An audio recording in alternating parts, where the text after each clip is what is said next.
एक बढ़िया steno teacher कैसे ढूंढे। ये शॉर्ट हैंड के जो स्टूडेंट्स हैं जिनको शॉर्ट हैंड सीखने हैं उनके सामने एक बहुत बड़ी चुनौती है। जो नए बच्चे अभी शॉर्ट हैंड सीखने को आ रहे हैं, जो अपना ग्रेजुएशन करने के बाद 20-21 साल की उम्र में आते हैं, कई बच्चे तो मैं देख रहा हूँ कि अब 12th के बाद ही आ जा रहे हैं। तो जो बच्चे ये आ रहे हैं सीखने, उनके लिए सबसे बड़ा क्वेश्चन ये रहता है कि भाई किस टीचर से पढ़ें, किसको चुने अपना टीचर शॉर्ट हैंड का। तो कई तरीके से लोग अपने टीचरों का चुनाव करते हैं। कई तो ये देखते हैं कि भाई घर के पास मिल जाए, चले जाएंगे। कई देखते हैं कि भाई थोड़ा बजट में आ जाए, जो कि ठीक है, हाँ देखना भी चाहिए।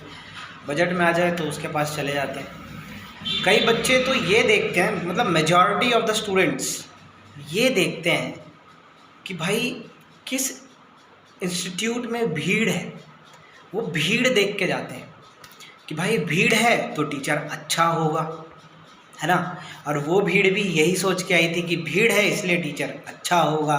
जो फ्यूचर में जो भीड़ आएगी वो भी यही सोच के आएगी क्योंकि भीड़ है टीचर अच्छा होगा। हाँ, ये बात भी हो सकती है कि क्या पता टीचर अच्छा हो इसलिए भीड़ है, पर ये दोनों चीज़ें एक साथ हो ये ज़रूरी नहीं है। हर जगह ऐसा नहीं होता। हर जगह टीचर अच्छा होगा और भीड़ भी होगी ये ज़रूरी नहीं है।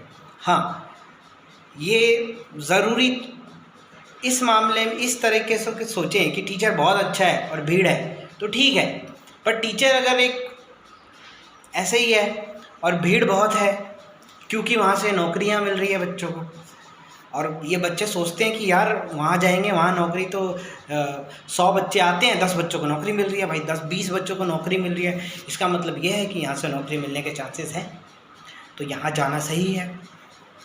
अगर कोई टीचर बढ़िया होता है ना तो उसके सारे बच्चों को नौकरी मिलती है।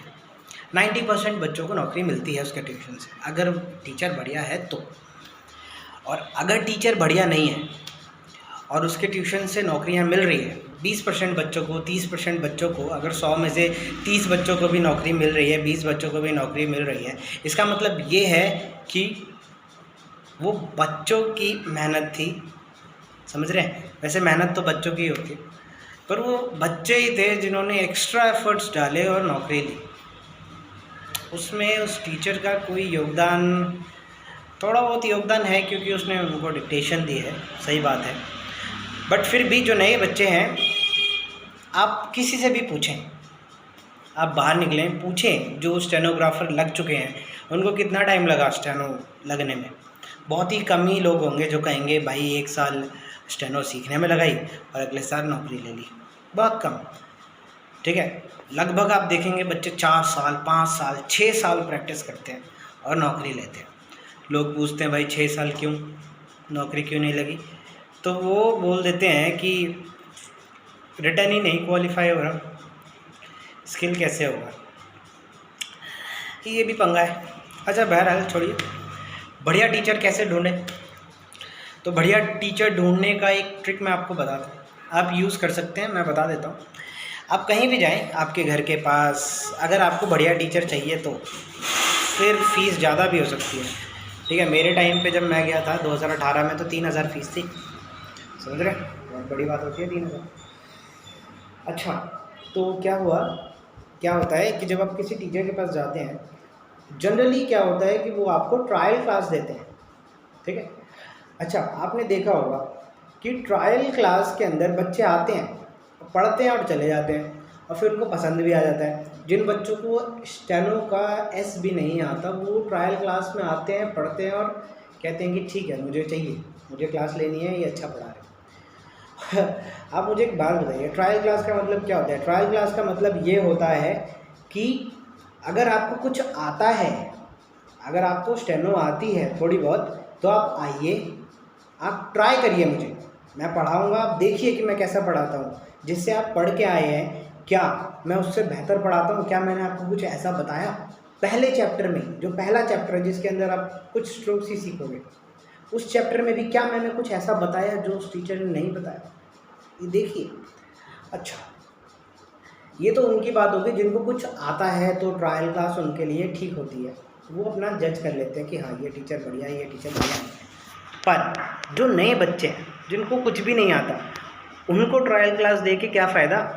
वो ट्रायल क्लास में क्या ही कर लेंगे, क्या ही कैसे ही पहचान लेंगे कि कोई टीचर बढ़िया है या नहीं? वो तो टीचर उसको बोलेगा कि बेटा ये ABCD है, इसको याद कर ले, है ना, स्टेनो की जो स्ट्रोक्स हैं उसको याद कर ले। वो पहले 2 दिन जाएगा, उसको याद कर लेगा। इस ट्रायल में उसको कैसे पता चला कि ये टीचर बढ़िया है कि नहीं है? पता ही नहीं कर पाएगा। उसके लिए मैं आपको एक चीज़ बताता हूँ, आप जाइए ट्रायल क्लास में, अगर आपको पहचानना है कि ये टीचर कैसा है, आप जाइए ट्रायल क्लास में बैठिए, पहले ही दिन आपको पता चल जाएगा। अगर टीचर ने आपको एक बुक पकड़ाई और उस बुक के अंदर जो लिखा है वही बता दिया, एक्स्ट्रा कुछ भी नहीं बताया, उस बुक के अंदर जो कुछ भी लिखा है कुछ वही बताया उसने कि भाई ये चीज़ें हैं, इसको याद कर लो, इसी से आगे वावल जुड़ेंगे, इसी से आगे शब्द बनेंगे, ये 45 डिग्री है, 30 डिग्री है, 60 डिग्री है, ऐसा कुछ बताया, तो भाई वो तो किताब में भी लिखा है, वो एक स्टूडेंट पढ़ के भी खुद कर लेगा। ठीक है। अगर वो कुछ एक्स्ट्रा बताता है जो उस किताब में कहीं नहीं है, वो है रिलेटेड इसी से, तब कुछ बात हो सकती है। पर अगर वो सिर्फ किताबी चीज़ें बता रहा है ना, तो वो टीचर फिर वही है कि स्टेनो की उसने पढ़ ली अच्छे से, ऐसे ऐसे पढ़ ली और वो आपको पढ़ा रहा है। ठीक है। तो आप इस तरीके से एक टीचर्स को ढूंढ सकते हैं, बढ़िया टीचर। अच्छा, अगर आपको मेरे से पढ़ना है तो आपको 1 तारीख तक वेट करना पड़ेगा, क्योंकि मैं 1 तारीख से अपनी क्लास लाने जा रहा हूँ। मैं कोशिश करूँगा कि ज़्यादा गैप्स पे क्लास ना रखूँ, क्योंकि मुझे ऑनलाइन भी क्लास देनी होती है, कुछ बच्चों को मैं पढ़ाता हूँ। तो अगर मैं पर्सनली पढ़ाऊँगा तो उसके लिए फिर मैं फ़ीस चार्ज करता हूँ, पर अगर मैं यूट्यूब पे पढ़ा रहा हूँ तो मैं आपको फ्री क्लासेस दूंगा, अच्छे से पढ़ाऊँगा। बट यूट्यूब पे एक दिक्कत रहेगी कि मैं आपके सवालों का जवाब नहीं दे सकता, समझ रहे हैं आप? वैसे मैं कोशिश करूँगा कि सवाल पूछने की ज़रूरत ही ना पड़े। चलिए, टिल देन बाय बाय।